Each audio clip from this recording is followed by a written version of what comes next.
Bonjour à tous, bienvenue dans Parole d'évêque avec notre pasteur, Monseigneur Philippe Guiougou. Monseigneur, bonjour. Bonjour Radio Massabielle, bonjour Thierry, bonjour aux auditeurs et auditrices de Radio Massabielle. Nous enregistrons cette émission depuis Basse-Terre, depuis l'évêché de Basse-Terre, après avoir vécu une belle célébration à l'église du Carmel vendredi. Vous avez en effet célébré la messe de vendredi matin dans le cadre de votre visite pastorale de ce doyenné à l'église de Notre-Dame du Mont-Carmel, Monseigneur.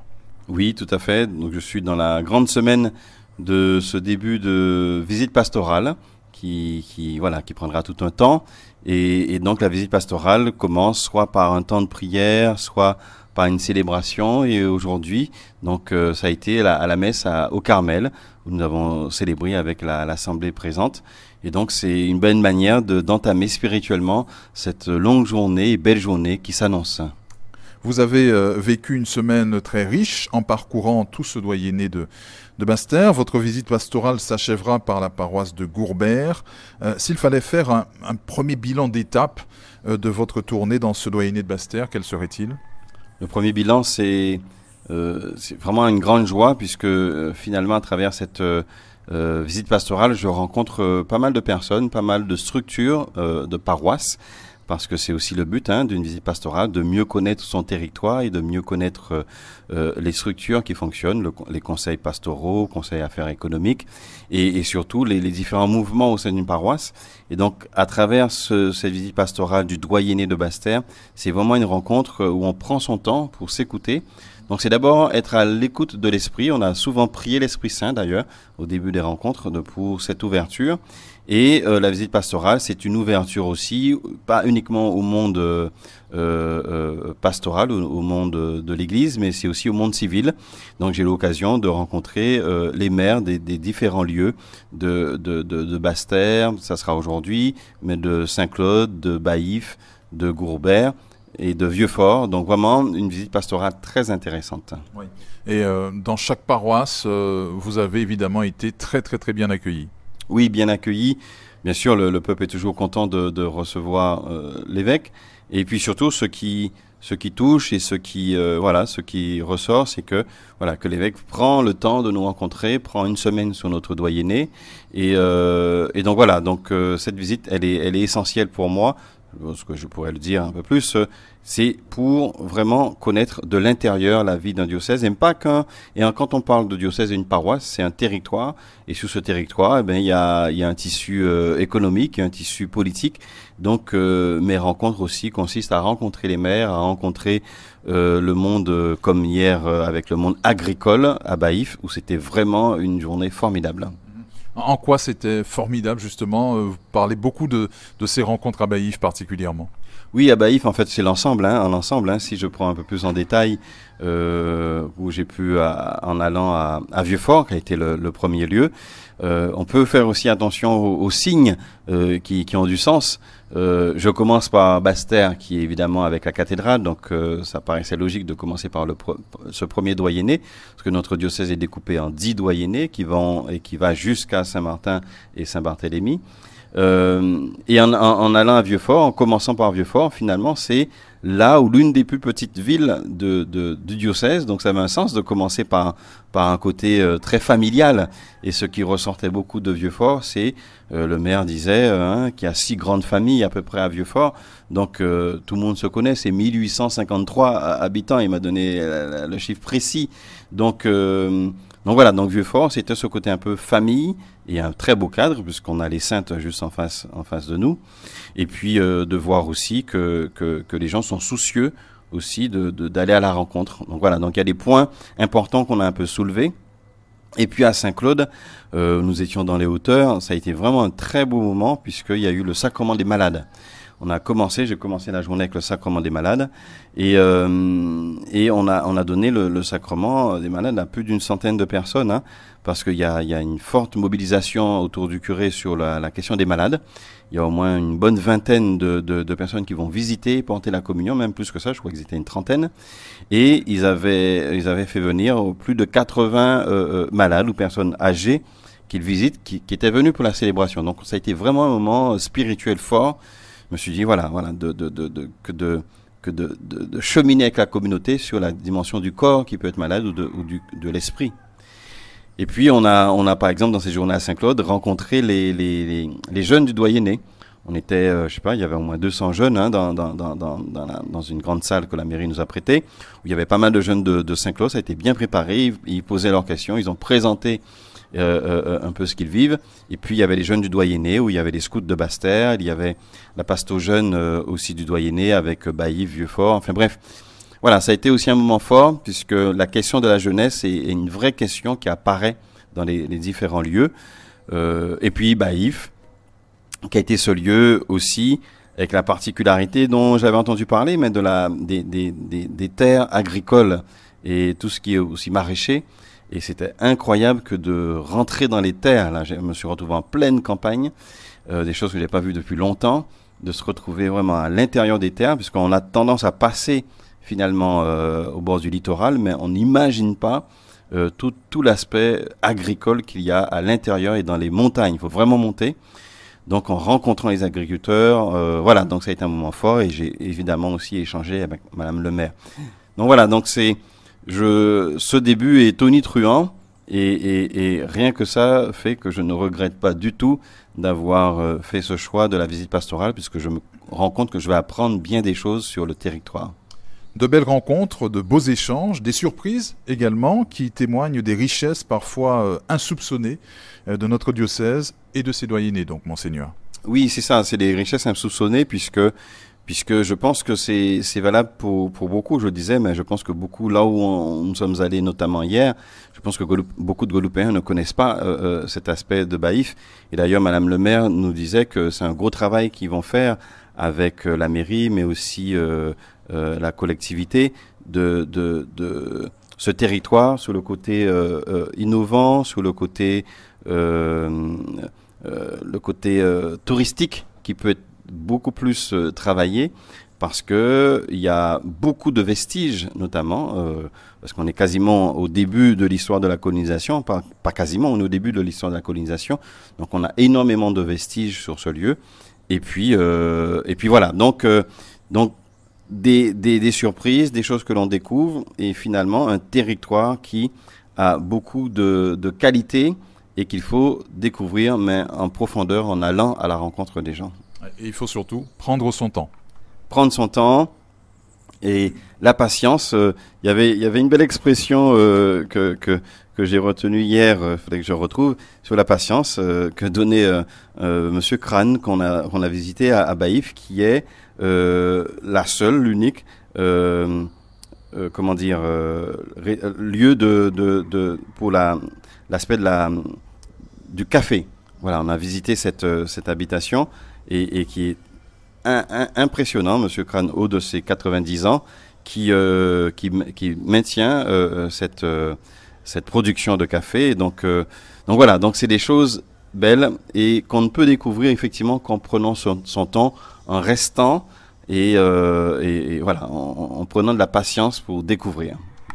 Ce format de visite pastorale par doyenné semble vraiment adapté car il vous permet, on le constate à travers vos mots, il vous permet donc d'envisager toute la diversité de chaque doyenné et en même temps la singularité de chaque paroisse, de chaque commune. Voilà, c'est un peu ce que je disais aux prêtres aussi au tout début en disant que nous avons des doyennés différents, donc ça doit forcément se marquer. On peut pas être identique. Si on est sous le doyenné qui recouvre Sainte-Anne, Saint-François, le Moule, le Gosier, où il y a un côté très touristique finalement dans ces lieux, donc il peut susciter une sorte de pastorale du tourisme qui peut être développé. On peut avoir des doyennés où il y a une grande population et beaucoup d'enfants. Si on prend Petit-Bourg, Bémao, il y a une concentration de la population. Bref, on a une diversité au sein des doyennés qui fait que c'est la richesse de l'Église. C'est-à-dire, dans cette diversité, faire jouer nos atouts, prendre conscience de cela et de dire, tel ou tel lieu, on va vivre tel aspect de la vie d'Église, on va mettre l'accent sur tel aspect. Encore faut-il en être conscient et puis en échanger. Et sur tel autre, eh bien c'est telle dimension qu'on fera apparaître parce que le territoire nous conduit vers cet aspect, parce que la richesse du territoire nous conduit vers telle ou telle dimension de la pastorale. D'où le fait de la nécessité et ce que je dis au maire, j'ai aussi besoin de connaître la richesse et les faiblesses de votre territoire pour qu'on puisse nous aussi, au niveau chrétien, au niveau catholique, travailler ensemble et adapter aussi notre pastorale en fonction de la réalité. Donc c'est des synergies qu'on peut aussi générer, créer. C'est tout simplement la vie de l'Église. L'Église, elle est vivante parce qu'elle est tournée vers le monde et le pape Jean XXIII nous le rappelait, cette fameuse image de Vatican II où il ouvre les fenêtres. C'est dans ce double sens qu'en ouvrant les fenêtres, qu'on laisse aussi l'air entrer dans l'Église pour revigorer, réoxygéner cette Église, mais aussi en ouvrant la fenêtre, c'est que l'Église a l'œil et le regard tourné vers le monde. Que dire, Monseigneur, de vos échanges, plus particulièrement avec les autorités civiles, les maires, parlementaires et autres élus que vous avez rencontrés? Très, très, très intéressant, très enrichissant. On rencontre beaucoup de maires qui connaissent la dimension catho, même certains le sont ou très pratiquants. En tout cas, on joue le jeu de l'ouverture et de l'accueil des religions au sein de leur ville, et qu'ils le disent très clairement. Donc, ils nous aident aussi et ce qui est la laïcité d'ailleurs. La laïcité, ce n'est pas le refus du fait religieux. Ceux qui veulent être malhonnêtes expriment cet aspect de la laïcité, ce qui n'est pas le cas. La laïcité, c'est permettre aux faits religieux de s'exprimer, mais dans sa sphère tout simplement. Et qui peut vouloir dire que nous ayons des points de contact et des points d'échange entre nous.